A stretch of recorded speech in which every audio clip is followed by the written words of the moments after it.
Welcome back, boxing fans, to another great show with Sean on boxing and Lily's ass. So, obviously, a big topic recently, and a lot of that stemming from the fact that Tank Davis actually has a fight coming up in the next few weeks. So, people have really been obviously talking about him. He's been in the media cycle, obviously because of the Lamont Roach fight, but he's also been in the cycle because of currently what's going on at the 135-pound division. Obviously, Shakur Stevenson is fighting this weekend. Unfortunately for us and for Shakur, Floyd Schofield pulled out because he was unwell. I don't know exactly what's wrong with him, but he was hospitalized and on IV and whatnot. So obviously they're looking, and apparently they found a replacement opponent, somebody that I'm unfamiliar with. But regardless of that, it's still obviously an unfortunate situation for Shakur Stevens, but it is what it is. We move forward, and hopefully, we get a good fight, even though it obviously is a little disappointing. Because what we truly want at 135 pounds is the top fighters facing each other, and it really looks as if, unfortunately, this is kind of a throwback period in boxing. This one division is kind of the outlier where, unfortunately, fights that you and I, boxing fans, want and relish just don't seem to be happening. So today we're going to be talking about Tank Davis, looking at a lot of opinions about what's going on, going back and forth amongst ourselves, and just talking about him and the potentiality of him retiring at the end of 2025. So stay tuned to after this message, and we'll get right back with Tank Talk.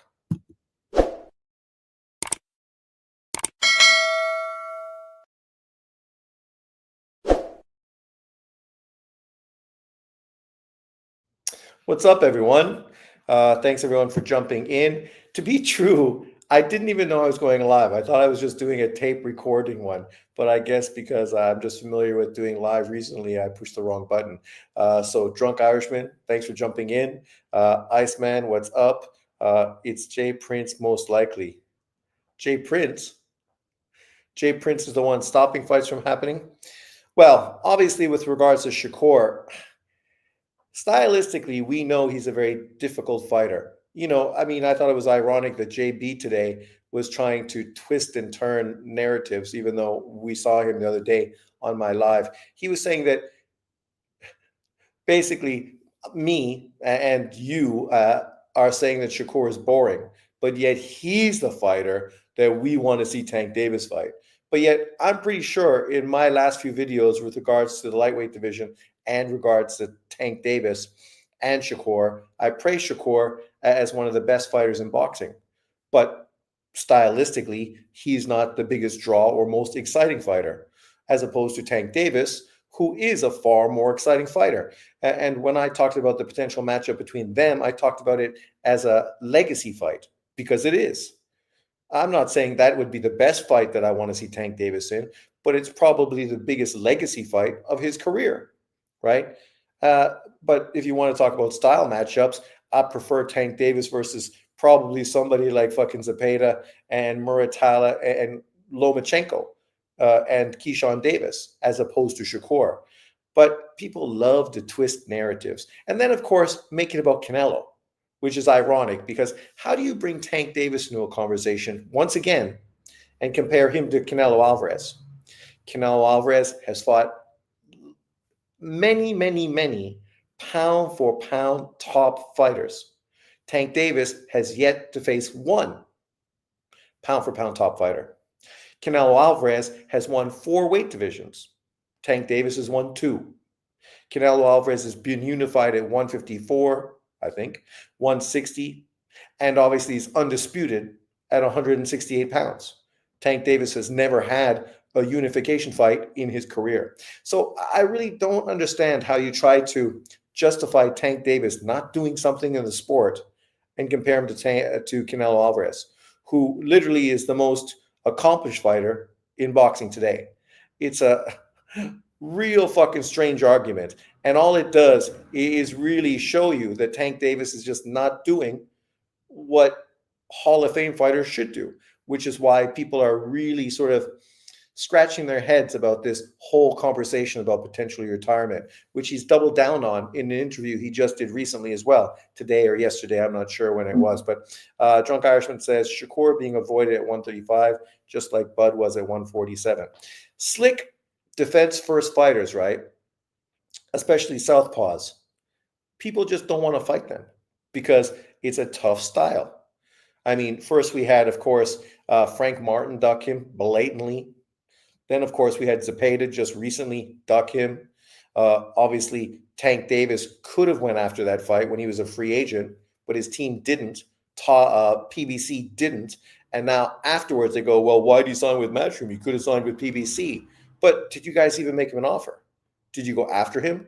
Did you try to get him in a fight that obviously would have been a huge legacy fight for Tank Davis's career? And we'll see some quotes Tank Davis throws out, which it's easy to talk on social media, but people are inevitably going to look at your career, look at what you've done in your career, who you've beaten, and that's going to be really the end all to be all with regards to where you're going to be considered.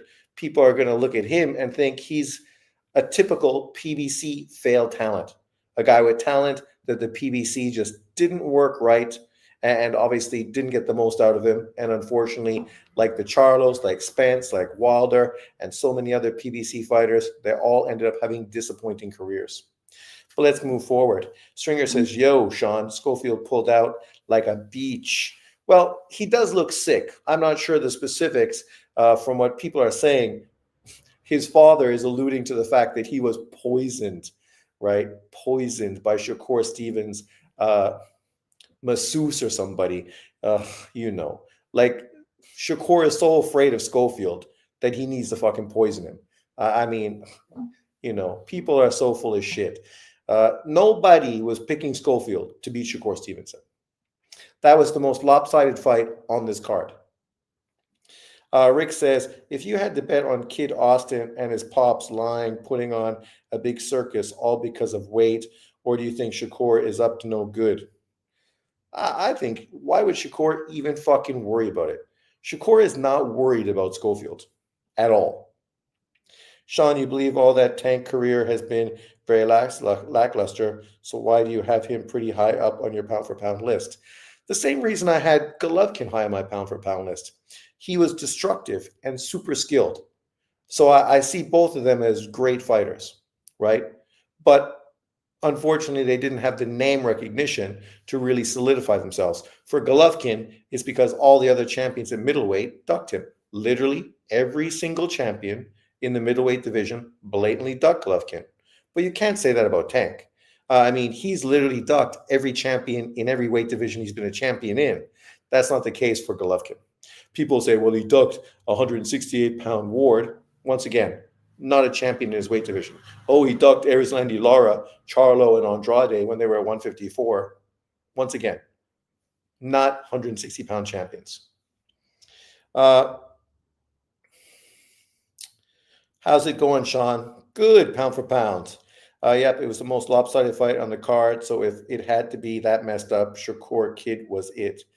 Was bullshit did Tank come up with? They need to prove themselves to get Tank fight. When's he going to prove himself? Well, that's the thing, right? He also came out in that interview and said he doesn't want to give people a big payday, right? Because he's helping them. They're not really helping him, right? It's kind of similar to what Canelo Alvarez said with regards to David Benavidez and Demetrius Andrade. And with Canelo, there's more truth to it. Because when Canelo actually wants to make a big fight, he's able to pay the money to get the opponents to step in the ring. People act as if Tank Davis is on the same level or maybe even higher than Canelo, yet he is never able to pay his opponents the money they need to get to make the fights, right? That's the clear difference. When Canelo wanted to fight Caleb Plant to get undisputed, he paid him $10 million. He went over to the PBC. He made the fight. Tank Davis could have had Haney, didn't. Could have had Teo, didn't. Could have had Loma, didn't. Could have had Shakur, didn't. Yet he's the guy everyone's chasing. So apparently you're not fucking offering the money you need to offer as the A side. Because if you were, you'd fucking be getting the fights. Wayne Evans says, once Shakur or Tank are in a 50-60 fight, I'll get on board with the hype. Iceman, I pray everybody else makes weight and all is good. Me too. 50-50. I tried to speak on Tank on KO Boxing 8-6, but he blocked me. Really? He's becoming just like the LDBC. They act like Turkey is the devil. Well, that's because he is a fucking blatant fanboy. He was a blatant Aerospans fanboy. That shit blew up in his face, just like the LDBC Deontay Wilder bullshit. Now he's a fucking blatant Tank Davis fucking fanboy. And if Tank retires at the end of 2025, what's Knockout Boxing going to fucking base his channel on?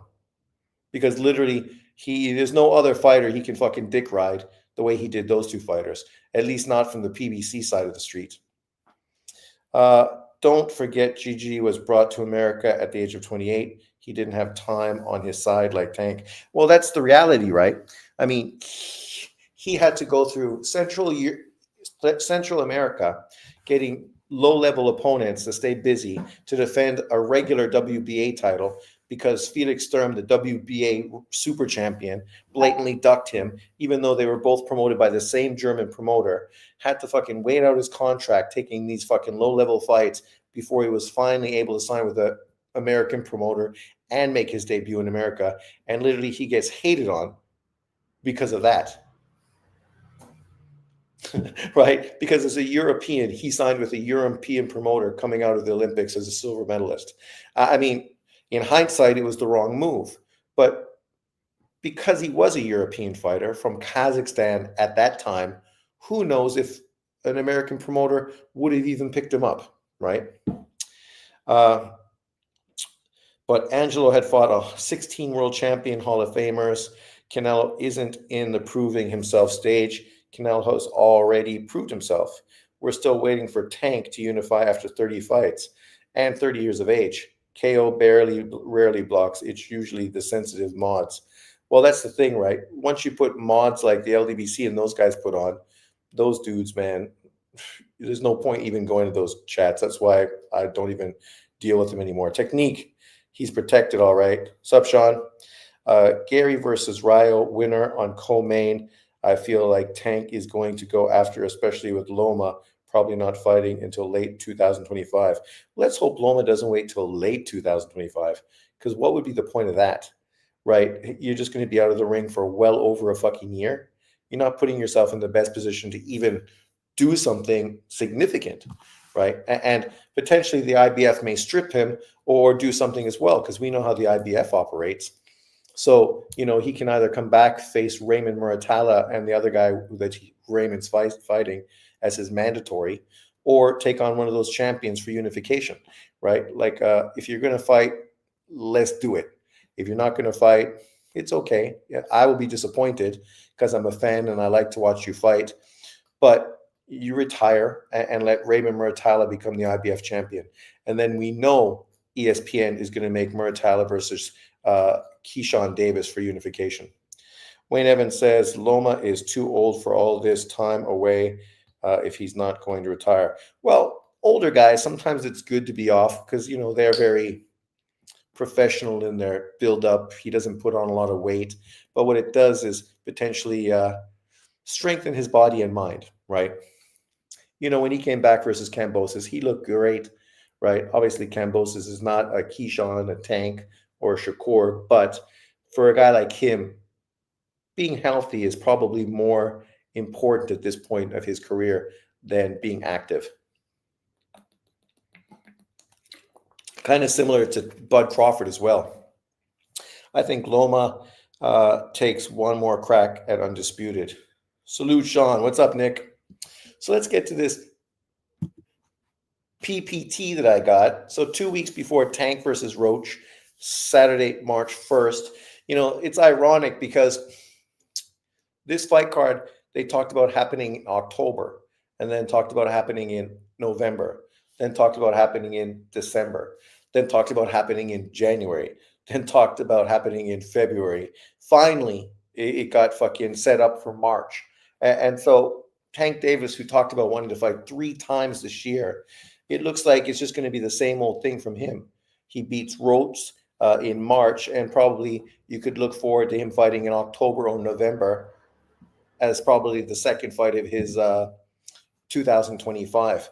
And at that point, as you say, potentially he may take on Ryo or Russell for that three division champion. And if he becomes a three division champion, he's got to be a Hall of Famer, even though that doesn't apply to Anui, Junto, Lomachenko, or any non-black American fighter. What do you think fight Adames versus Shiraz? I think it's a great fight, a real 50-50 fight. If Shiraz was a little more experienced, I'd really favor him to win. But at this point, I feel Adames is really at his best right now at 160, so he's very dangerous. With Shiraz, my only concern is his punch resistance going to be good at 160, or is he really draining himself too much to make the weight? And potentially that's going to be something we find out on fight night. Rick says the undercard isn't bad. Puello Martin, interesting. Oh my God. Fucking, that could potentially be one of the most boring fights ever. Like, I know John loves to talk about how people only say like Shakur and Devin Haney and black fighters are boring, but that's John being a fucking race baiter. The reality is slick fighters historically have always been called boring, regardless of fucking their skin color, whether we're talking about Miguel Vasquez or fucking Usyk or Fury or Bivol, fucking Caleb Plant, Billy Joe Saunders. The shit don't fucking matter. Boring is fucking boring. Like when fucking Bartholomew fought Easter Jr., nobody was saying that fight was boring because both guys were black. They were saying it was boring because it was fucking a terribly boring fight to watch. Neither guy fucking took a front foot. Both were defensive, fighting behind jabs and afraid to get countered. So, oh my God. This is the same reason I didn't just watch Barboza versus Jack Catterall, because leading into that fight, what did I say? Oh my God, potentially this fight could be fucking horrendous to watch. I didn't watch it, so I don't know if it was horrendous or not. But I don't feel like I missed out, just like this fight. If I need to watch the Tank Davis fight card, I'm not going to be sad if I don't get to watch fucking Puello versus Martin. I won't lose any sleep about that at all. I knew you wouldn't like it. Oh no, don't like it. Who should be Shakur's replacement? I heard it's some British guy. I don't know. It's a guy I've never fucking heard of, but his name starts with a P. Maybe Drunk Irishman knows. Obviously, being over there in the UK area, bro. Paulie and Martin is hot. Hot shit. Hot shit. That's what that is. As far as this Tank Davis Roach fight, I hope it's a good fight. I hope Roach brings something to the table, which we've never seen in his fucking career. See, that's why you can't really take what he says and really roll with it, because we've watched him fight, and he's never shown to be the kind of fighter he's talking about now. He's going to beat Tank's ass? What fighter has he ever fucking beats ass? He won that world title by the skin of his teeth to a guy that Tank Davis just knocked out, who fucking went up in weight and then came down in weight, and then fucking Roach edged him fucking for a decision. I mean, this is the same Roach that fucking Jamal Herring fucking beat. Like, and then after that, literally went on to do fucking sweet fuck all in his whole career, right? Like, he is far from a proven fucking fighter. I would take Frank Martin to knock fucking Lamont Roach out inside fucking 6 rounds, right?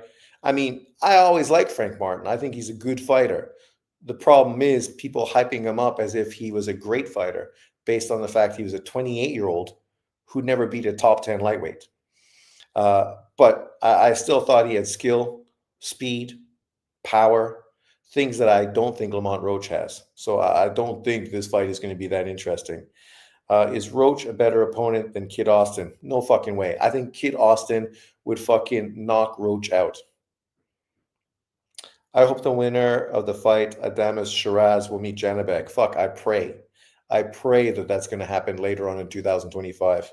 Sounds like the perfect opponent for Tank. Perfect. Roach is perfect for Tank. He waits To throw Tank may really hurt Roach.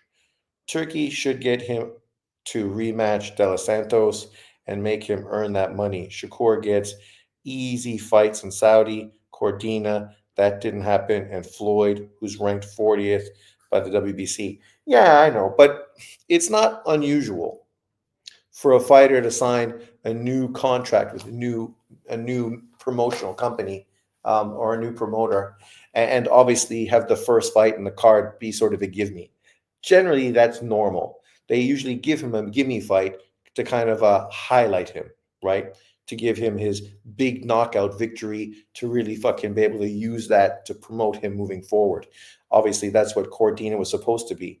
Um, Obviously, you can't blame him for taking on Floyd because he was supposed to be fighting Zepeda, but Zepeda blatantly fucking ducked him. So they need to find a replacement.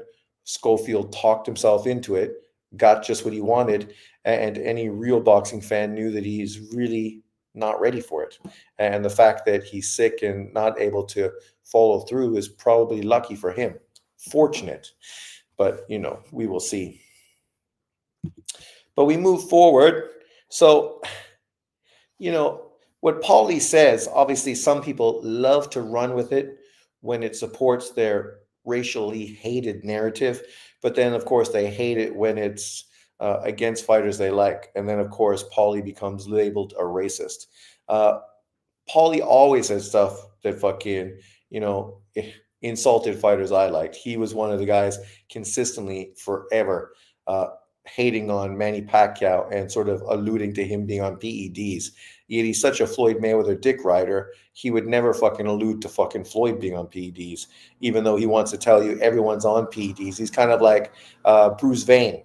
Bruce Vain will accuse everybody of being on PEDs, but when it comes to Floyd, he will fucking skirt around that shit like crazy because he is ultimately a fucking Flomo, a Floyd Mayweather fanboy. Uh, he ain't knocking anyone out with those hands. I heard his hands were fucked. I saw a picture, but I didn't really look too closely. If Lomar were to fight the quality of guys Tank and Shakur fights, he'd be ridiculed to no end.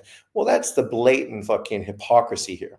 Lomachenko fights Kambosos, a unified champion whose best win is a legitimate win against Teofimo Lopez. And he lost to Devin Haney. But Devin Haney's not an easy guy to beat, right? Long, big for the weight, mover, a guy that controls distance and makes it very difficult for a guy like George, short, short arms, a guy that can't get into range. But who's Tank fighting? Literally, Tank Davis has never fought a 135-pound champion, past, present, or fucking future. Because, of course, Rolly and fucking Cruz didn't become lightweight champions. They went up to 140 to fucking go for a bullshit WBA title. I think Turkey are trying to invest only in Muslim fighters. Well, that's not true, but obviously he's happy to have Muslim fighters around because, obviously he feels an affinity to them, right? Religious wise, they are like-minded and similar. So obviously you can see that he's happy to have Muslim fighters on his cards, but obviously that's not his main agenda because that would be a terrible fucking business maneuver. Not making excuses for Frank, but I think Coach James is not a great fit for him. Frank needs a slick boxer trainer. He fights nothing like Errol and Jamal. John Boxing would ridicule Loma hard if he was the one fighting Roach. Well, I mean, he fucking ridicules Loma regardless. Only praises Loma when he uses Loma's victory to try to put Devin Haney into the top fucking 2 pound for pound list, right? He's easy to fucking rip apart with his fucking blatant narratives because that's what it is, just blatant narratives. And we know you're listening, John. But let's move forward. So Paulie came out here and said something that obviously is going to get guys like John and others really upset and said, don't have a single Hall of Famer. And for me, I don't really like when people make this statement for active fighters because in truth, if you're an active fighter, of course you don't have any fucking Hall of Famers on your resume. For a guy to be a Hall of Fame, it means he's retired and has been retired for an extended period of time. So you will have to have a real long career, like say a Canelo Alvarez, right? And have fought somebody early on in your career before you can go back and go, oh, look, he's got a Hall of Famer on his resume. Oh, okay, sure. But that doesn't necessarily mean when you fought the Hall of Famer, he was fucking at Hall of Fame level. Chances are he probably was nowhere close to his Hall of Fame level because he was probably old at that point, right? You got to let guys fucking fight their careers, retire, and then go back and look at what Hall of Fame fighters they have on their career. Because, I mean, what Hall of Famer does fucking Paulie have? The only Hall of Famer he's got on his resume, does he have any? Off the top of my head, I can't think of anyone on Paulie's fucking resume that was a Hall of Famer. So what's he fucking talking about? But let's be honest. There's nobody in boxing today that would say Paulie Malignaggi was a better fucking fighter than Tank Davis. Nobody. Right? Everybody would say that fucking if they actually met, Tank Davis would knock Paulie the fuck out. And I agree wholeheartedly. If you choose the winner, Adames Shiraz, what is your opinion? Well, I said, I think Adames is perfect at 160 pounds. He's been great at this weight. I favor Shiraz, but my problem with him is I don't know what his punch resistance is at 160 pounds because he's such a big guy draining into this weight class. I feel that potentially he's not going to be at his strongest at this division. So I would not be surprised if Adames knocks his ass out in this fight, right? But I'm hoping Shiraz wins. I think Shiraz win is better for boxing. I think he's a better fighter, but he's obviously less experienced and really trying to drain his big body into this small frame. So, at that point, I mean, I did pick Shiraz in my prediction league, but I really think Adames is a real fucking guy to pay attention to. Shane Mosley on Nelo's resume is the perfect example. Yeah, he's a Hall of Famer, but he was way past his best. Exactly. That was really what I was thinking about when I was talking about that as an example. Because, obviously Canelo doesn't even get much praise for beating Mosley, even though Canelo was 22 years old. It's very normal for 21, 22, 23-year-old fighters coming up to fight guys like Shane Mosley, real experienced future Hall of Fame fighters, because they're great names to put on your resume. It helps build up your name because now when you say Canelo versus Mosley, people pay attention to that fight, even if Mosley is past his prime, because we all know what Mosley was and what he's accomplished. But yeah, that's the perfect example. And literally, that's the example I was thinking about. But let's move forward and see what Paulie had to say in his comment. So he said, when I hear Gervonta Davis say he's going to retire, that's because you made your money. But what did you accomplish? You don't have a single Hall of Famer on your resume, and you're talking about retiring because you've accomplished it all. That's crazy to me. And I think the majority of boxing fans that hear him say that agree. Like, what have you fucking accomplished? You're a two-weight world champion. The person that most people feel is the best win, the most significant win on your resume is Pedraza, the first name you fought when you were like 21 years old.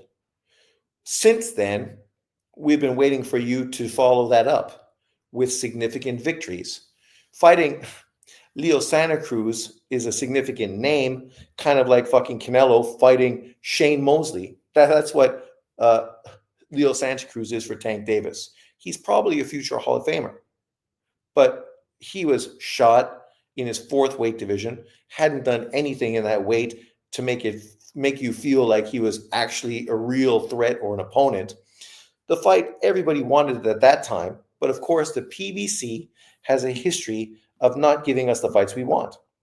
People wanted Gary Russell versus Leo Santa Cruz for unification at 126 fucking pounds.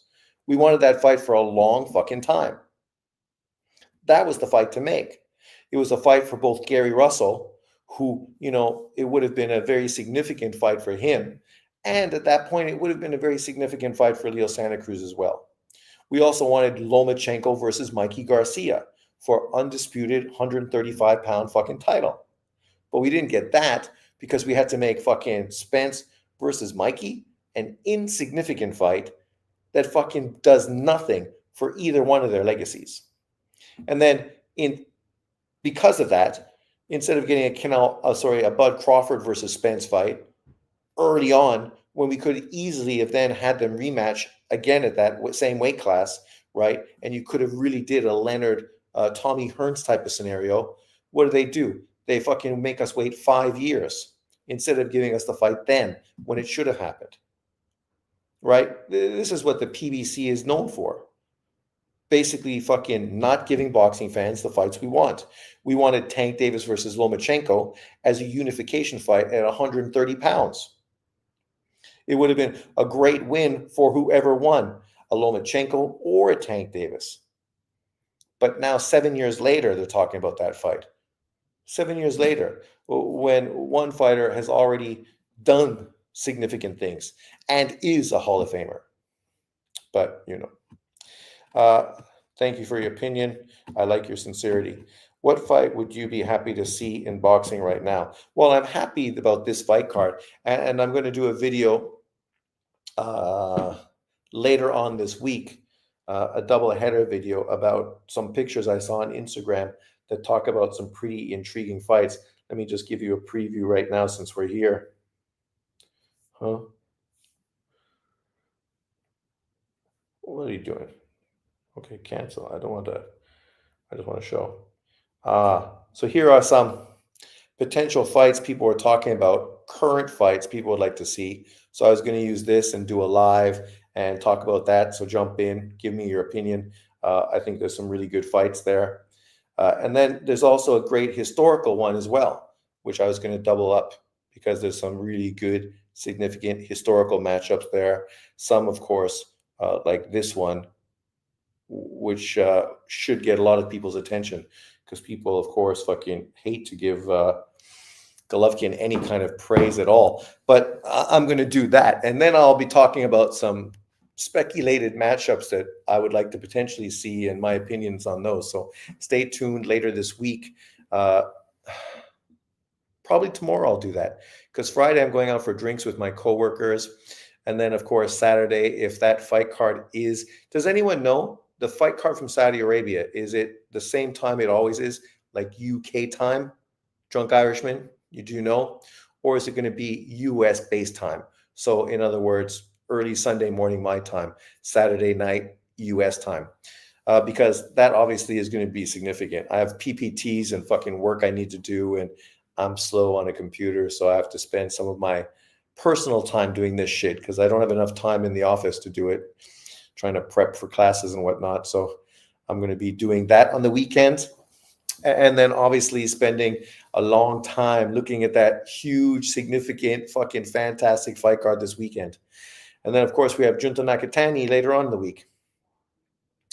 Beterbiev shouldn't go against Usyk only if it's for money.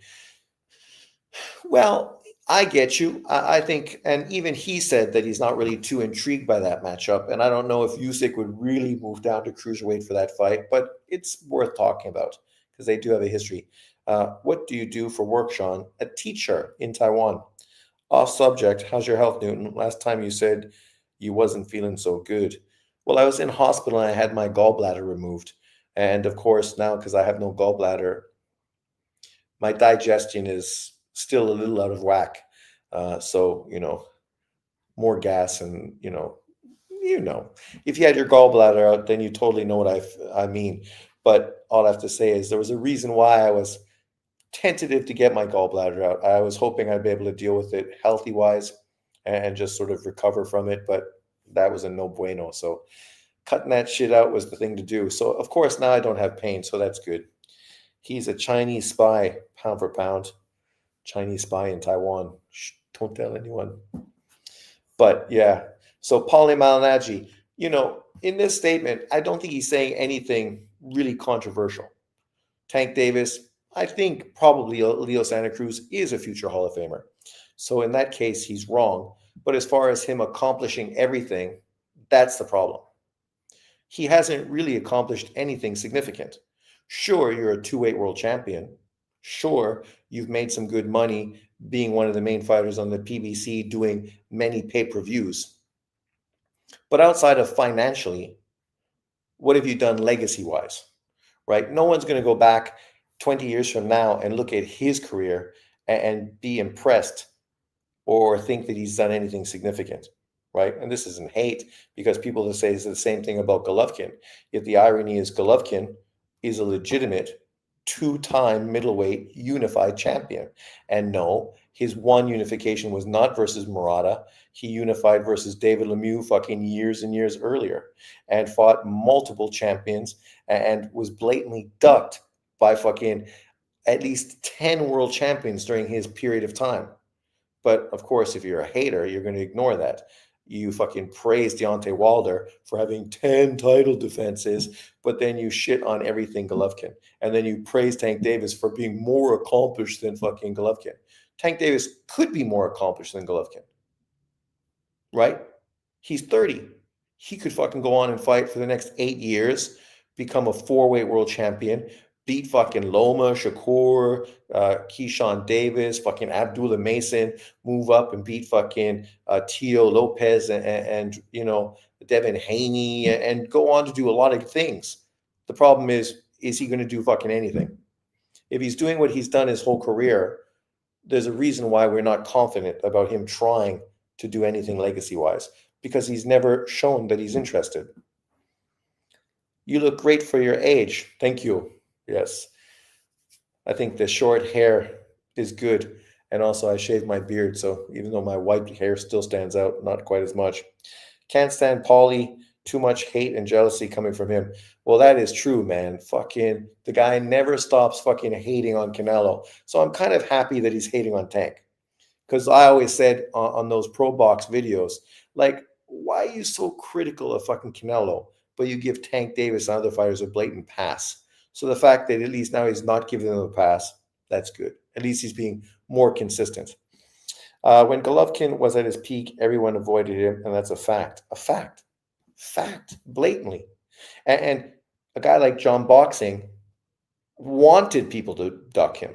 Literally, his videos fucking were out there talking about Sergio Martinez ducking him, Miguel Cotto ducking him, Canelo Alvarez ducking him. He told those guys to duck him because he didn't want Golovkin to get any significant wins on his resume, right? But yet he doesn't have the same energy for Black American fighters, just the opposite. Like, hypocrite. Tank been getting the all out of there for a while now. And McGregor and AB. What about McGregor and AB? Oh, hating on them. Yeah. Well, we understand McGregor. And ironically, this is Tank Davis. This is what he said recently. He said, for sure, after this year, I'm retiring. I've been doing this shit since I was 7. I need some time off. You just spent fucking time in jail. Last year, you had one fight, right?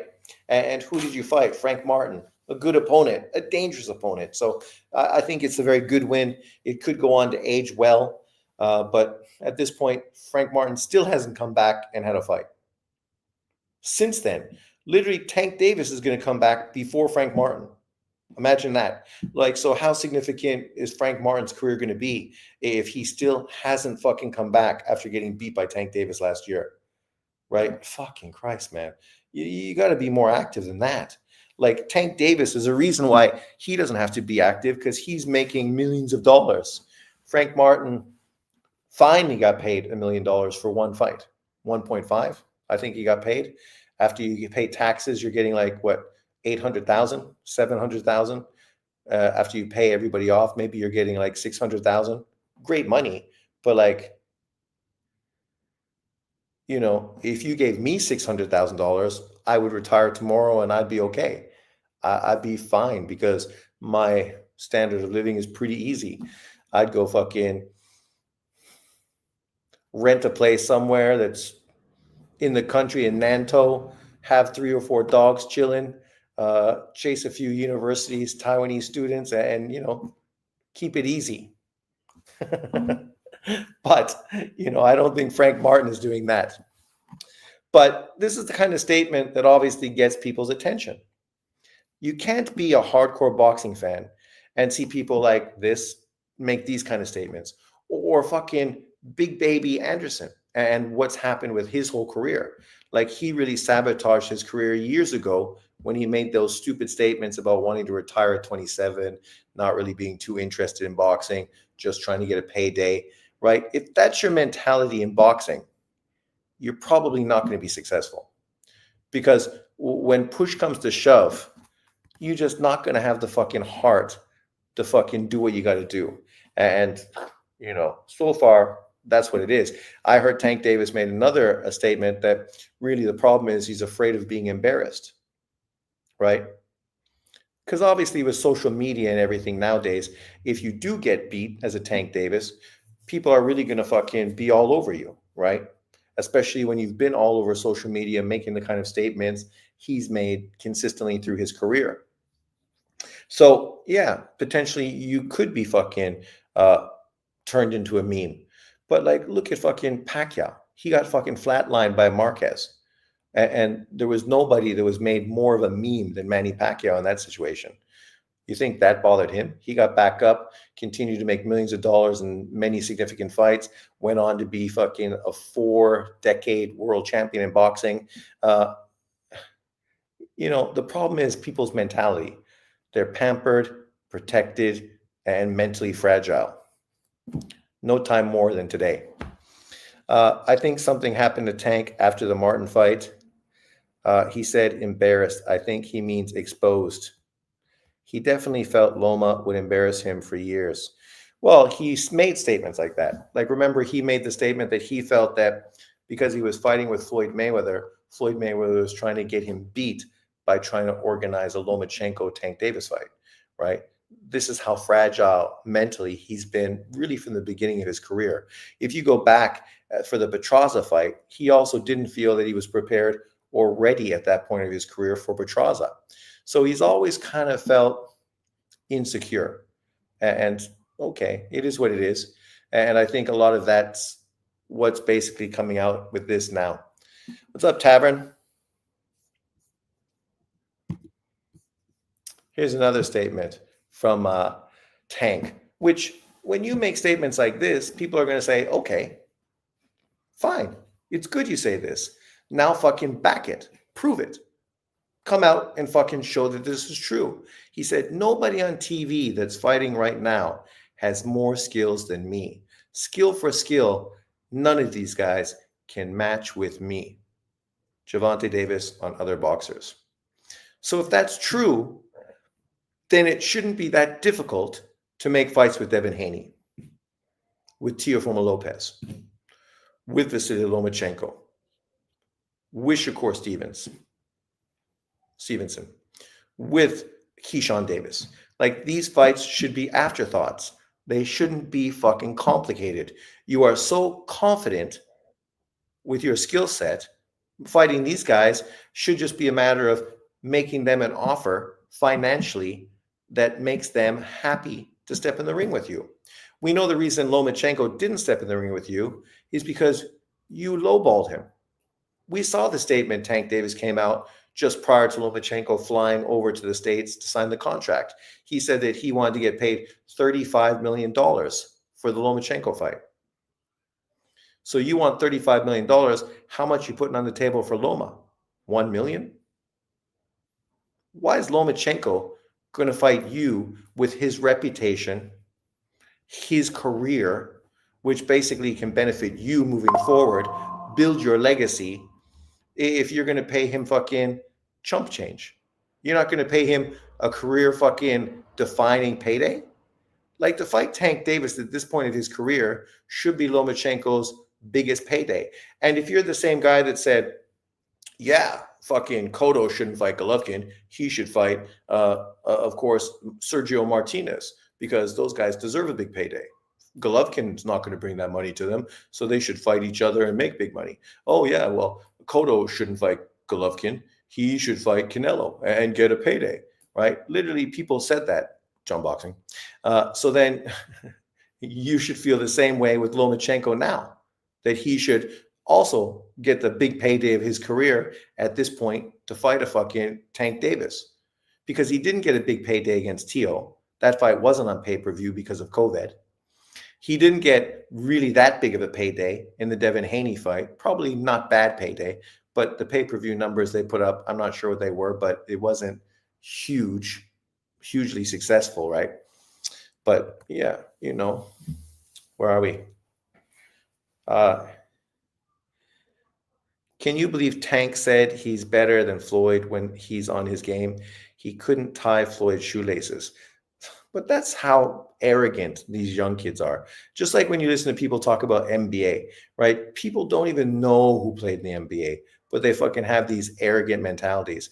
I watched Chris Mullin fucking, shoot three-point shooting contest against the old teammates and Baron Davis. Baron Davis, who's much younger than all those guys, and he easily beat those guys because some people are just skilled. Usyk and Bud are more skilled. Fight them simple if you think you are more skilled. Exactly. In fact, he is Tank, a huge talent, and I think he will easily beat Lomachenko. No way he easily beats Lomachenko. Because counter-punching wise, he could definitely land something that potentially would stop Lomachenko. But the problem is, he's never fought anyone as good as Lomachenko. He's never fought anyone that brings such a different style to the game as Lomachenko, that's so experienced. We saw what Lomachenko did to Rigo, also a hard puncher, a southpaw, and a guy that was going to break his face. He embarrassed him, made him look like he shouldn't even be in the ring with him. He's all talk, and cock jockeys hang on their words. No need to prove anything. He said it. Well, that's the thing, right? That's the modern day social media. You make a statement and people don't hold you accountable to anything you say. They just roll with it, run with it, right? That's why Dante and Ego and the LDBC and fucking John and all these guys can blatantly lie and feel at ease that they're never going to be held accountable for the lies that they spew. Remember when Kellerman asked Cota in the ring about Golovkin, and he was like, Tank isn't easily beating Loma or any top fighter for sure. No. I mean, I think Tank is great. And at this point, I would favor him to beat Loma. But he ain't easily beating fucking Loma. He ain't easily beating Keyshawn. He ain't easily beating fucking Shakur, right? If he was, those fights would be made.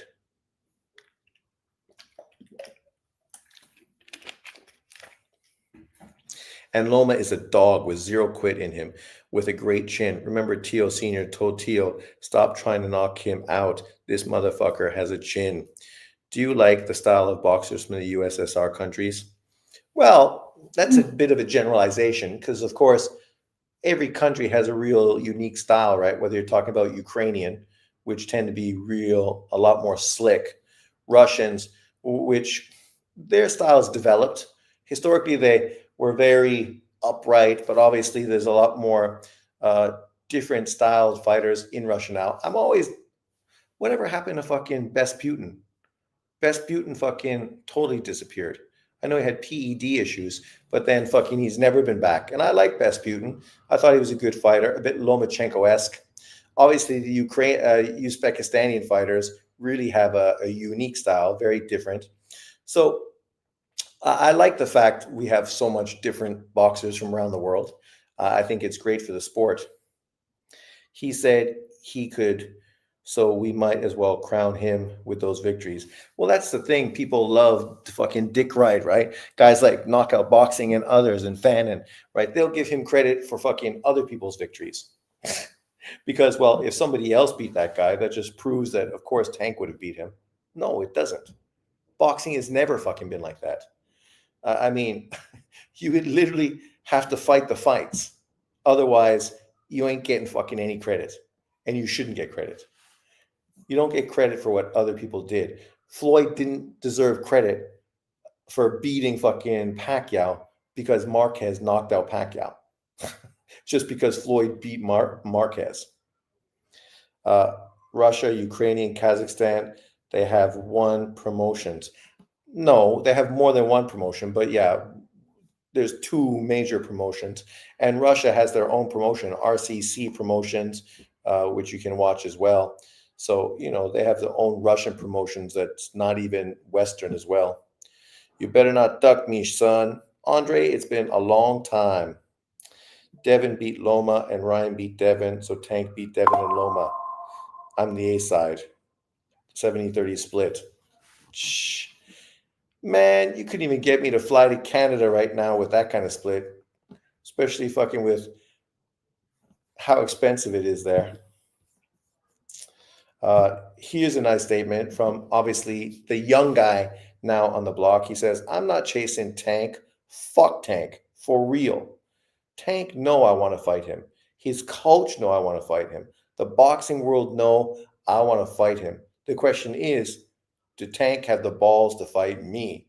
And this is true. He literally got criticized by Tank Davis fanboys because he didn't call Tank Davis out by name post fight. But yet, prior to that, when he did call out Tank Davis by name, people just say, like, oh, he's fucking capping. He's capping. He's capping Tank's name to fucking build his own.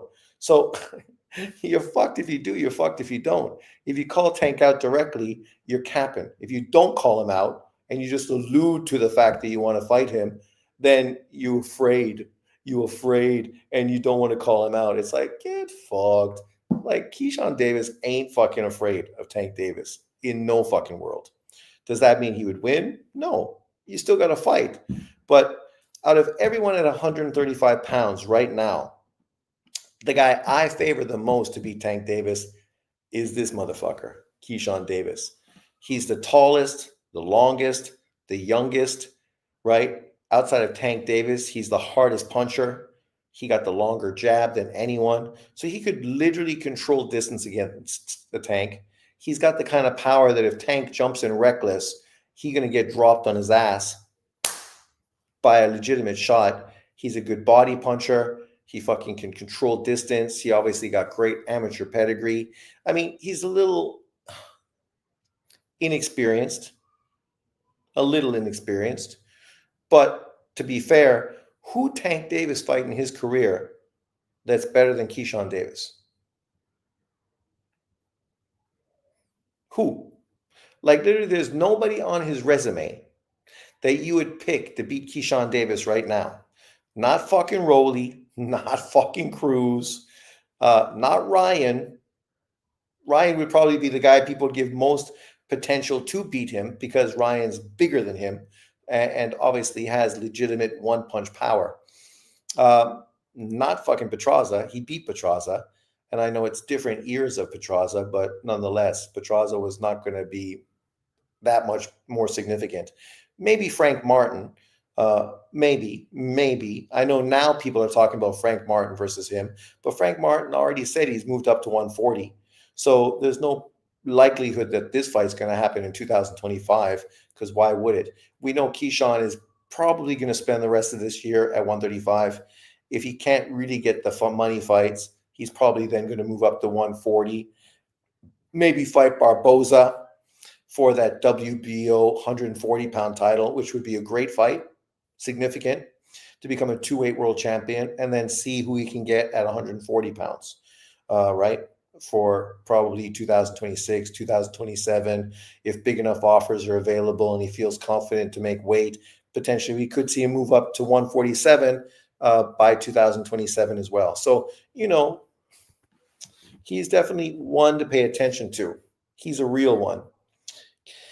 Keyshawn could probably fight at 140 plus. Keyshawn already beat a champion at 135 before Tank. Yep. Pacquiao was asked about Canelo versus Bud fight today, and his response was aimed at Bud. He said, it ain't easy moving up divisions. It's very hard. Well, and I think Bud Crawford knows that because he's already moved up 4 weight divisions. His fight against Madrimov shows that when you move up in weight, man, shit ain't that easy anymore. Because I wouldn't say Madrimov is better than anybody that Bud fought at 147. Not even close. But yet, Bud was able to fucking flatline every single motherfucker at 147. Once he moved up to 154, which is not that big of a jump, all of a sudden he wasn't as dangerous or as destructive. Now you're not going to go to 160, you're going to go to 168 against a guy that has one of the best chins in boxing, maybe in boxing history. You better be slick. You better control distance with your jab because you probably ain't knocking him out. I'm just saying. Oh, the man, the myth, the legend. So let's look at my man, Lomachenko. Obviously, people criticize him because he hasn't had too many professional fights. You see 3 reds here. Of course, the first one against Salido is pure bullshit. It should be a win. It should not be a loss. I feel the Lopez fight should be a loss, but probably Lomachenko shouldn't have took the fight if he was injured. He should have delayed, but for some reason he was so. The biggest problem in Lomachenko's career is his arrogance, right? His arrogance made him lose to Salido, a guy that came in too big, didn't make weight, wasn't eligible for the title, all to fucking foul him and weight bully him in his second professional fight. But he took the fight because of his arrogance. He wanted the Lopez fight, even though in truth, he probably should have told Bob Arum, fuck that. Let's fight Comey. Let me become undisputed, right? Because when he beat Comey, he would be the undisputed champion. And then you could worry about Devin Haney and Teofimo Lopez as an undisputed champion. The A side having everything in your favor. But he was too arrogant. They were talking about doing the fight on pay-per-view. His shoulder was hurt, but then his father and trainer tried to talk him out of it, but he refused. And then the Devin Haney fight, once again, this is probably his arrogance as well. He could have fought Kambosos, but because of his connection to, of course, the Ukraine, the war, he did what his countryman Usyk didn't do. He walked away from the sport of boxing, even though him staying boxing is actually better for the Ukraine. It puts more eyes consistently on what they were going through. But he didn't do that. And so he lost an opportunity to beat Kambosos, to become a unified champion, and then would have had the opportunity to face Devin Haney more on his as the A side, him having the majority of the belts, Devin Haney needing to come over to face him as the champion. Now, of course, once again, in this case, his arrogance making him walk away from a Tank Davis fight. I don't think at this point in his career that's wrong.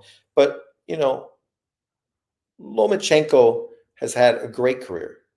The biggest scrutiny that he had is the fact that because he wasn't a Black American fighter, people have been super critical of him literally from day one.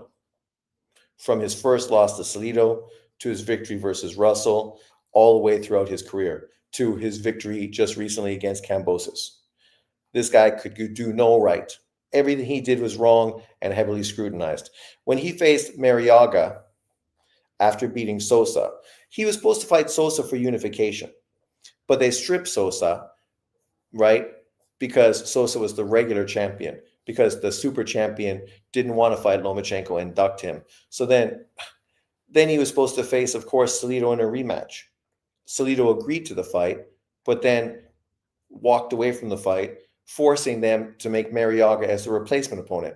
A replacement opponent. Yet people shit all over Lomachenko for fighting a guy coming up from 126 pounds to defend his title, his one title, at 130 pounds. But yet Tank Davis has made a career out of pulling guys up in weight. A career out of it. And people give him a complete pass, yet the fucking hate and heavy criticism that Lomachenko got. And then even with Rigo, he wasn't calling out Rigo. He was looking for a bigger and better fights, right? Going for unification at 130 pounds. But because, of course, the 3 champions at 130 all blatantly ducked him, including Tank Davis, you had to take the opponents that were available. Rigo was calling him out. Social media was all over it. People were acting like if he don't fight Rigo, he's a complete fucking duck. So he said, fine, I'll fight him. It is what it is. He was going to fight Rigo when he was 126-pound champion at a catch weight of 124. Rigo is the one that walked away from that fight then. But people ignore that too. right? They love to pick and choose their narrative, all to fucking hate or to fanboy for a fighter. With Golovkin, with Lomachenko, with Inui, with Roman Gonzalez. I mean, these dudes consistently do whatever they can to shit on and hate on certain fighters, all because of the color of their skin. But yet, everyone else is a racist. Who wins, Parker or Dubois? I'm leaning towards Parker. Do you consider Loma a walk in the first ballot Hall of Famer now? I do. Didn't you say Loma offered Rigo a catch weight? He did, yeah, at 124 pounds with a rehydration. This was the same time where people were talking about Golovkin facing Andre Ward, right? And literally, my argument was, can you imagine if Golovkin says, okay, I'll fight you at a catch weight with a rehydration? People would have lambasted fucking Golovkin for doing the same thing Rigo was doing against Loma, because that's hypocrisy from fucking these dudes. Rick Porco, all depends on who is a Hall of Fame ballot. Cotto, Tony weren't first ballot Hall of Fame fighters. And I can't believe fucking both of them weren't. It's ridiculous, man. Who gets in? But then Gotti is a Hall of Famer. I don't think Gotti's a Hall of Famer. Loma got screwed against Haney because American judges know the audience for boxing in the US are 95% blacks and Mexicans. They always screw the Eastern Europeans like GG and Kovalev. And only in America do you have 3 American judges in a fucking undisputed unification fight. We watch fights all around the world every fucking weekend. You never fucking see that. In Japan, you'd never see 3 Japanese fucking judges. Never. Literally never. Drunk makes sense. Keyshawn needs to fight his daddy, Andy. I think Cruz beats all 135-pound fighters. Well, let Andy Cruz actually beat a top 10 fucking opponent first before we start spewing that garbage. The dude literally hasn't done anything at the division yet. Who's the best fighter he's faced? I mean, come on. Vinny Paz was a hood fighter, but a good fighter, but I don't think he should be a Hall of Famer. Yeah, I agree too. Vinny Paz, fucking Gaddy, those guys weren't Hall of Famers, man. They weren't Hall of Famers. They were good fighters who were hugely hyped and then eventually exposed as being limited fighters, not elite. None of them were elite fighters, right? Mickey Ward, he's not a Hall of Famer, is he? He definitely shouldn't be a Hall of Famer, but maybe because of his movie, he has been pushed into the Hall of Fame. Let's look at Tank. So here's Tank. Obviously, after Petraza, which most people feel is the best win of his career, he went on and faced Liam Walsh, Fonseca, Cuellar, who was a champion from 126 pounds, but was literally coming off of a loss to Abdul Mares before moving up to face Tank Davis. Hugo Reyes, who was a 122-pound regular champion, moved up 2 weight divisions to face Tank. Ricardo Nunez, Gamboa. Gamboa was a fighter that literally hadn't been relevant for 7 years since he fought Bud Crawford? I think fucking Sosa beat fucking Gamboa. And the reason Sosa got screwed in the cards is because Gamboa is a bigger name and promoters had bigger plans for him. So Sosa got screwed in that one. Leo Santa Cruz at this point is the only Hall of Famer on his resume, right? But yet this is a guy who had no power at 126, had virtually no power at 122. And when he first started, really wasn't a big power puncher at 118. So he moved up to take on Tank Davis after getting Tank Davis's vacant title against a fighter who wasn't even a top 10 130-pound fighter. And has since went on to do fucking nothing in his career because, of course, he got the big Tank Davis payday. And so his family is good. Obviously, his father's got health issues, so that could probably be another reason why he hasn't been active as well. Then you went on and fought Mario Barros, a regular champion. It's no different than Canelo moving up and facing Rocky Fielding. Canelo got 0 credit for fighting Rocky Fielding. Tank Davis gets tons of credit for fighting Barros. To be fair, Barros has went on to do more in his career than Rocky Fielding. Now he's a legitimate champion. But he was elevated. He didn't beat anyone for that title. Cruz, good opponent. Replacement opponent, has definitely made his money. Romero, fucking bum. Bum. Hector Luis Garcia, an okay fighter. Never really beat anyone legitimate at 130 pounds. He's okay. Came up in weight, got beat, and was winning most of those rounds I felt against Tank. Garcia, potentially the best fighter on Tank Davis's resume, but he's a mental case. Not serious, not motivated, not a hard worker, mentally fragile, right? Frank Martin, good fighter. But as a 28-year-old prospect, he never had to do anything to earn a fight with Tank Davis. He got that fight because it was part of the PBC, not because he beat legitimate fighters to earn an opportunity to face Tank Davis in pay-per-view. And that's probably the biggest problem. If they would have let him do that, the fight would have been more significant. More people would have been interested in watching it. And now you're fighting Lamont Roach.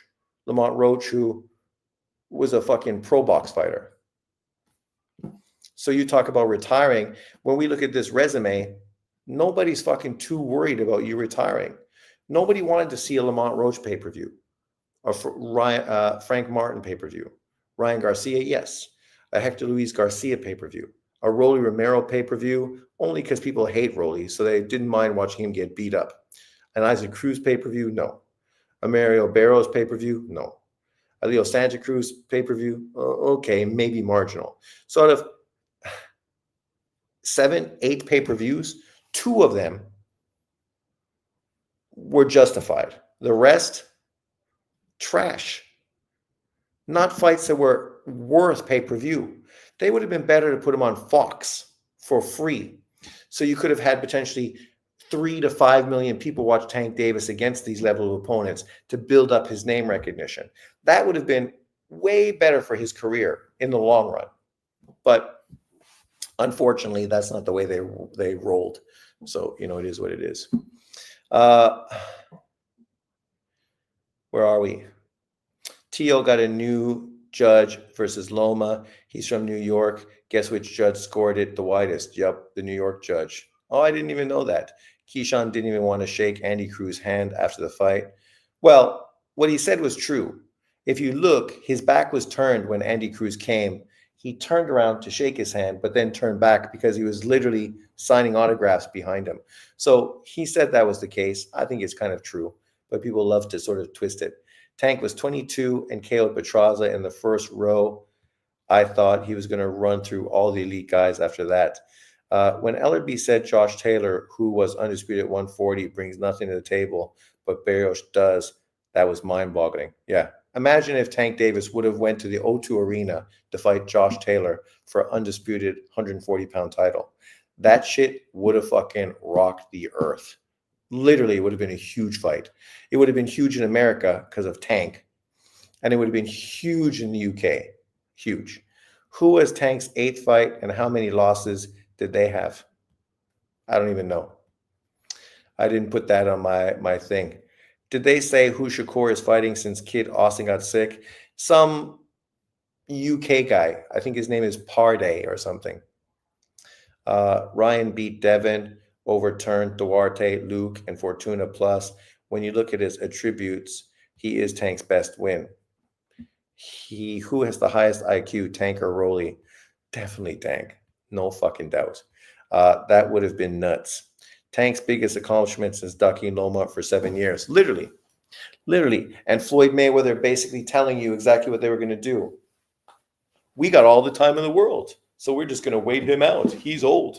He doesn't have much time left. They told you that, right? They literally told you they're going to fucking duck him and age him out. And literally that's what they tried to do. And those videos are still up. So you can't act like fucking that's not true. It's 100% fucking accurate. 100% truthful. But let's move forward. More quotes. This one, of course, from Bud Crawford, who obviously got a lot of attention recently on his podcast that he jumped on. Tank knows what's up. He knows Shakur or Keyshawn will give him the first loss of his career. This is, of course, the same Bud Crawford that said, Tank Davis, I hate Tank Davis. Hate is strong words. I'm surprised he said that. But nonetheless, or did he say, I don't like him? Maybe I'm exaggerating. Maybe he didn't say hate. But you wouldn't think he would think that much about Tank in the long run. I think the only reason Tank is so sort of affiliated with him is because, of course, he does work directly with Keyshawn and Shakur. And because of Tank's connection to them, it brings Tank more to obviously Bud Crawford's, thinking. Whereas otherwise, I don't think he'd even fucking worry about Tank Davis at all. Tank was asked who was his toughest opponent, and he said Ryan. Even though I would say it was probably Cruz, right? Cruz, who went the distance, hit him with some big shots, and was a good opponent. But here we go. So, of course, John Boxing tried to say that if we feel Shakur is boring, why do we want to see Tank Davis fight a boring fighter? This is a stupid way of thinking. That's like saying, why did we want Manny Pacquiao to fight Floyd Mayweather? Because we also said Floyd Mayweather is fucking boring. But still, we wanted to see great fighters face great fighters, right? You can't argue with people with this kind of stupid mindset. The reality is, people may not like Shakur's style, but people respect Shakur and know that he's elite. And because people feel Tank Davis is elite as well, and stylistically is super dangerous and could potentially knock out anyone. People are curious if he's going to be able to do that against a guy like Shakur, a super slick Floyd Mayweather-esque type of fighter, right? It's much easier for me to sit here more as a Tank Davis fan than a Shakur Stevenson fan and say that I can see how Tank Davis beats Shakur far easier than I can sit here and see how Shakur beats fucking Tank. I know Tank is a counter puncher. He's not a guy that throws a lot of punches, kind of like Wilder, kind of like Canelo. And because of that, you can give up rounds, right? You're vulnerable to punches that throw combination and are active fighters. We said that about Wilder. The first time he fights somebody who he doesn't knock out, he's going to lose because he just loses rounds because he's not active enough. Canelo Alvarez lost to Bivol for the same fucking reason, not active enough. Bivol outworked him, right? If Canelo was a guy with a better engine and put more punches together, that fight would have been far more intriguing. But because he's not, and he's mostly looking to sit on his counter punches, he's easy to outbox, right? By a guy who's a skilled fighter, which is why I can see Bud Crawford potentially beating Canelo Alvarez. And the same reason you potentially could see Shakur beat Tank. But the problem with Shakur, unlike, say, Devin Haney or Lomachenko, Shakur is not really a guy that necessarily throws a lot of punches either. He kind of prefers to be a counter puncher as well. So this fight could be boring, but the reality is these are two of today's top fighters in boxing. Why wouldn't you want to see these guys face each other? And by saying you want to see these guys face each other, it's not saying you don't want to see these guys face the other guys in the division, whether it's a Loma or Keyshawn Davis. Nobody's saying that. But of course, that's what a guy like JB does. He twists reality to try to make it into some racial thing, but there's no racial thing to it. If you're a boxing fan, this matchup is fucking historic. This matchup is legacy. Does this mean it's going to be a great fight? A Tommy Hearns, Marvin Hagler, unbelievable 4-round slugfest or a 3-round slugfest? No. It could potentially turn out to be a terrible fucking boring chess match of a fight. But that doesn't take away from the legacy. If anything, it just may add to it, showing that these guys are so good that neither guy was able to really get that much of an advantage over the other one, right? And that's why we want to see the fights. You as a boxing fan should want to see this fight as well. And you shouldn't be making fucking excuses about why this fight shouldn't happen. Because why would you make an excuse? You don't want the best guys to face the best guys. That shit is fucking ridiculous. Um, where are we? But he was talking about how slow and easy he was after the fight. The Bud hate by fans is weird. The guy is the ultimate family man, somebody you'd want your son to look up to, but Tank, a knucklehead, is who they glorify. Bud, man, is down to earth, you know, a guy that you'd want to be friends with because he's a true friend. He got your back, right? He's not fucking over the top with the money and the fame. He's fucking real fucking locked into his community, right? I mean, I think Bud's cool as fuck. When you listen to Bud in an interview, he just comes across as a cool motherfucker, right?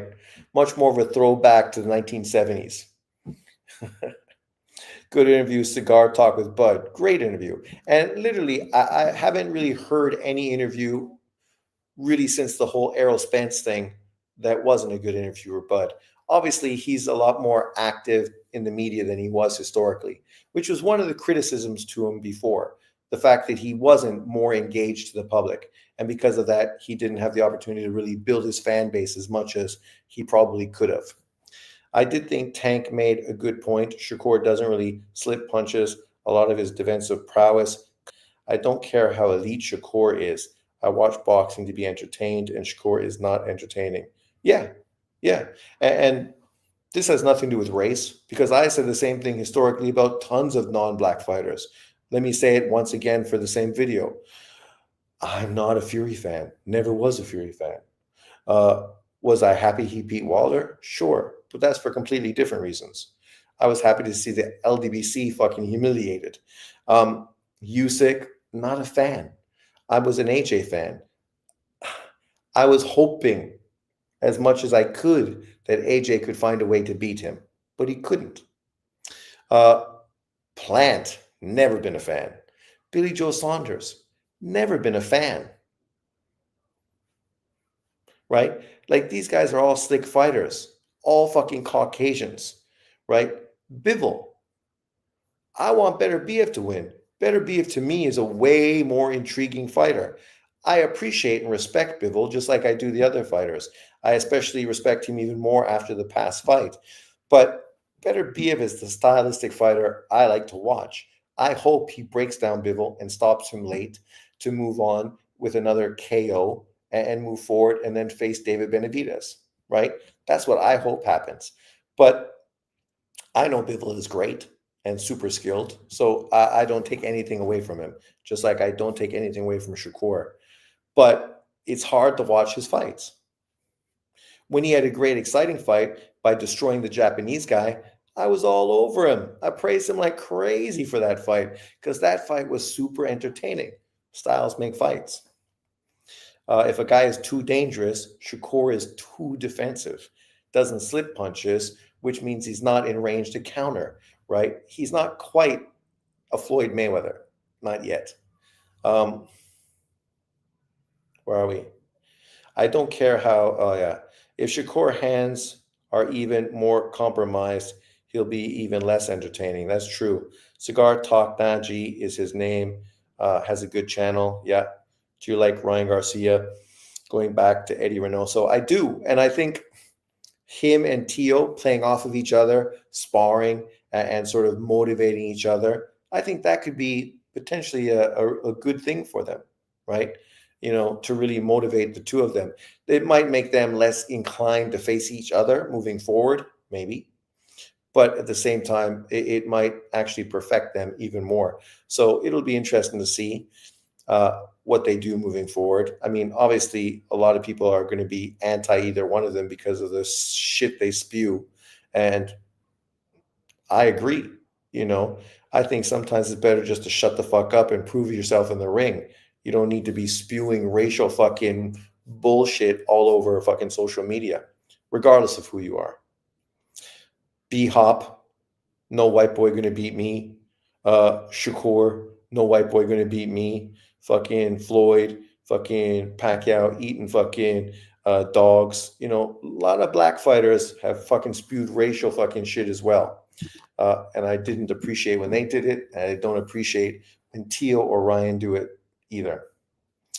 All the years they went by, do you believe Bivol waited to age Beterbiev out? I don't think so. I think a lot of it had to do with circumstance because Beterbiev was in line to face Kovalev, but because he was with the PBC at that point, the fight didn't happen. Just like the Donna Stevenson Kovalev fight didn't happen because once again the PBC didn't give us the fights we wanted. They didn't want Beterbiev as the mandatory to face Kovalev because they knew that the amount of money they could negotiate was limited based on the percentage that's already organized for champion versus mandatory.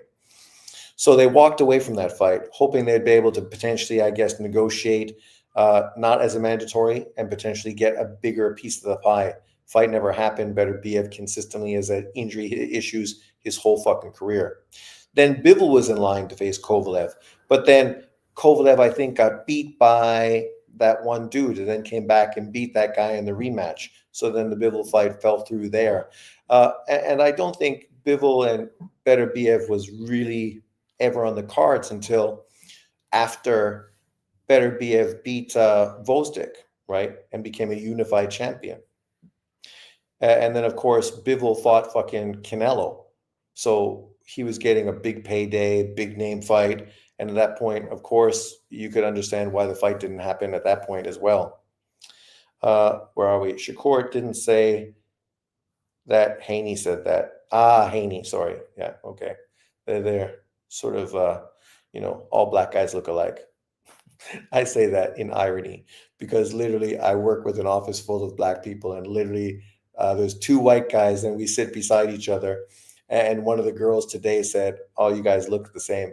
So then my response was, "Oh, all white people look the same." But it's because I cut my hair short. So he has short hair as well. Funny.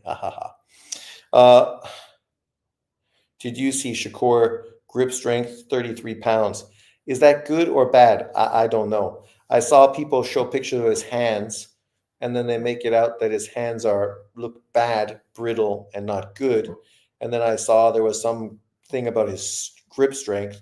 So I assumed that it was strong. So then when I saw his hands and the grip strength, I was thinking, well, it sounds like his hands are good, right? Probably better than they were. But yeah, bad 13-year-old boy. What does that mean? So 33-pound grip is like a 13-year-old boy. It's weak. Is that what you're saying? I have no idea what would be strong and what would be weak. I have those things, the little things over there, and I can squeeze them.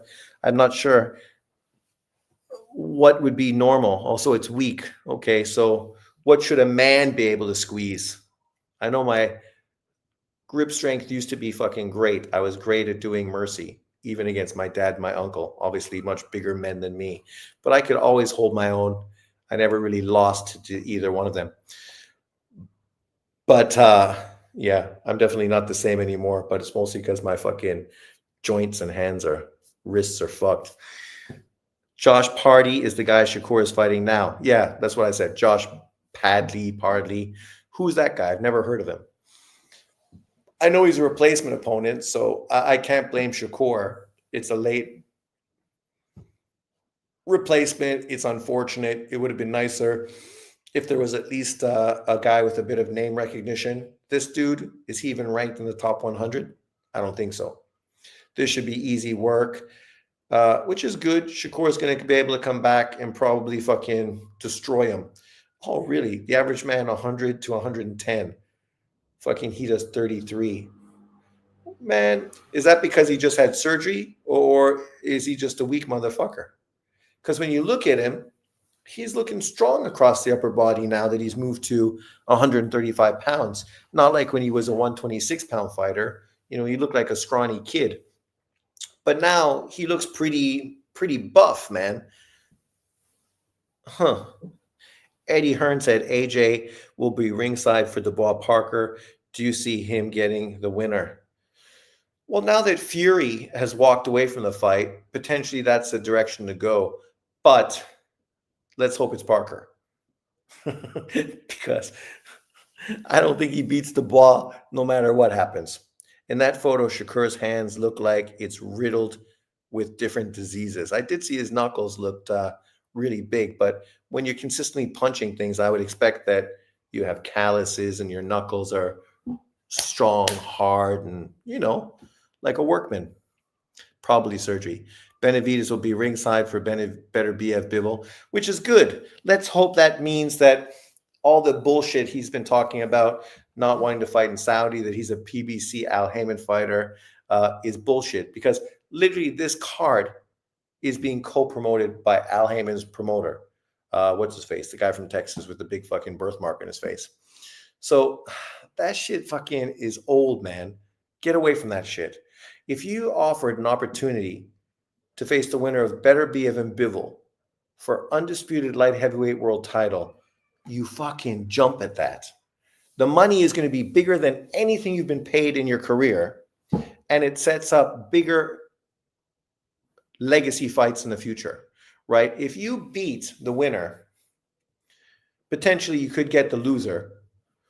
Also, potentially you could get a Canelo Alvarez fight, right? The likelihood of that fight becomes exponentially more likely, especially with Turkey being the guy who's footing the bill in all those fights and talked about how he wanted to potentially talk Canelo into making that fight.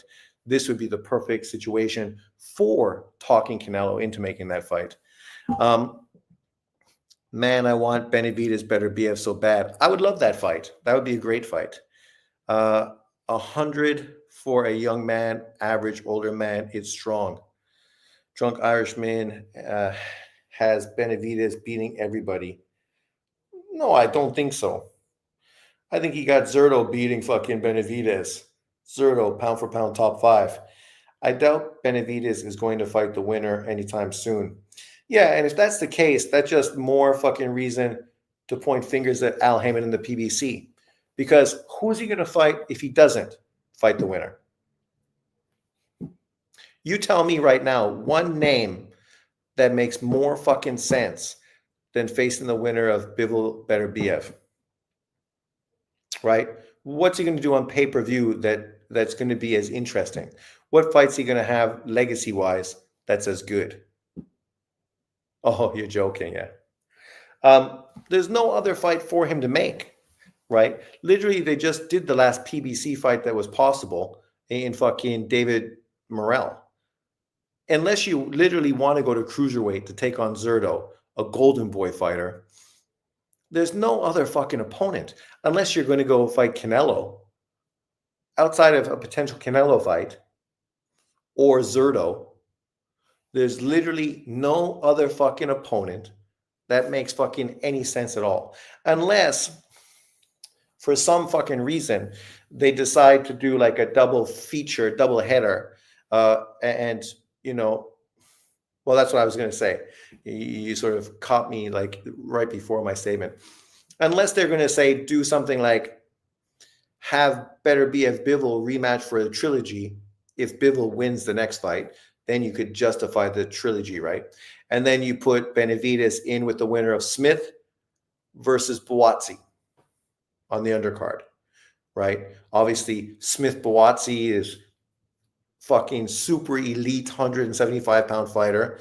The winner of that fight is going to be right there, also in position as a mandatory to face the winner of Beterbiev and Bivol as well. So you have those two guys face each other, and those guys face, all leading to a potential undisputed matchup later on. That shit would be dynamite. I'd be super down with that. Morrell should chase Anthony Yard, right? You could put that on the trilogy fight on the fight card. The 175-pound super card. Bivol Beterbiev 3. Smith versus Benavidez. Yard versus Morrell, right?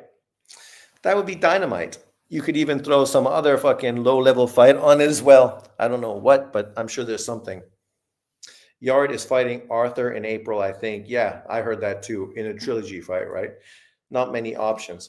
But that's the thing. Like, if Beterbiev wins against Bivol, There's absolutely no fucking reason not to be fighting Beterbiev in September for fucking undisputed. The dude's 40 years old, man. Like, it's a fucking legacy opportunity for you. You beat him after he beat Bivol in 2 straight fights with the other great wins he has. You're going to fucking catapult into the top 5 on the pound for pound list, legitimately, right? You become really probably the PBC's #1 fighter, because obviously Tank Davis is retiring at the end of 2025. So they need a new fighter. So why not fucking the Mexican monster, right?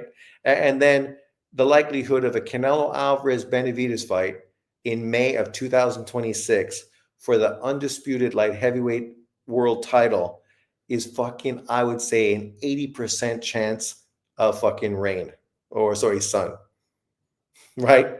Like, everything would be falling into place. David Benavidez' career perfectly. Sounds like a good card. I know I should be fucking working with Turki Al-Sheikh. Do you see Moses Atomo? Sorry, but it's not me. It's fucking Showbiz the adult. I watched this video with Dan Raphael and what's his face today, and I think those two guys are sitting there thinking, why do we have to work with this fucking idiot? Right? I don't think they have any respect for him at all. Yet he's the guy that's really the head of the whole fucking thing. And these dudes with tons of experience in the industry, right? They're sitting there going, what the fuck, man? Who's this clown? How does this fucking have anything to do with Ring Magazine? And how's this dude affiliated with Ring? He went from DAZN to Ring Magazine. So the doors are all opening for fucking him. Yeah, I saw the Showbiz 1 hour show.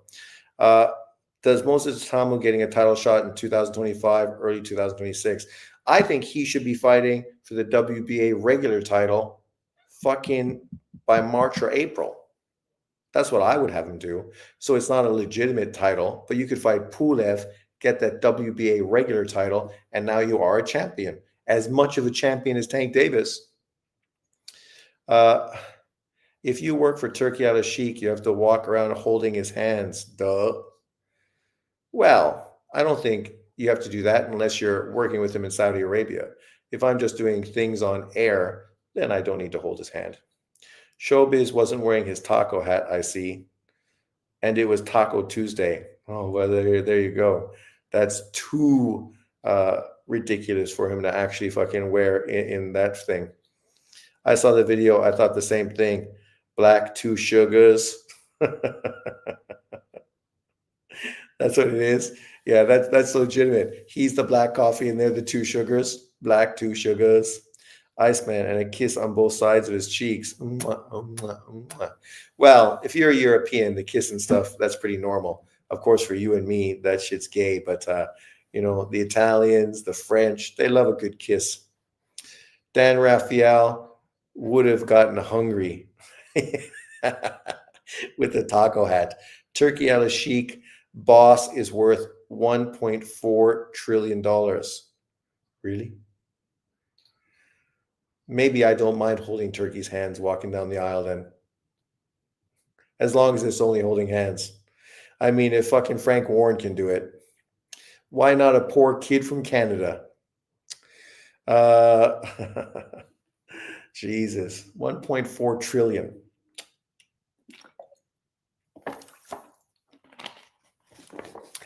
And that's black 2 sugars. But thanks everyone for jumping on. Obviously, it's another great live. Thank you all for jumping in. And we're going to, as I said, probably jump in tomorrow and do that video looking at present potential fights and past fantasy super fights. So if you want to give your opinion on some of those matchups, jump in. We'll break it down. We'll talk about it and talk about who we think would have won and why. Until then, thanks everyone for jumping on. I will see you next time. Have a good night. And remember, this weekend, the fight card of the century. One you cannot miss.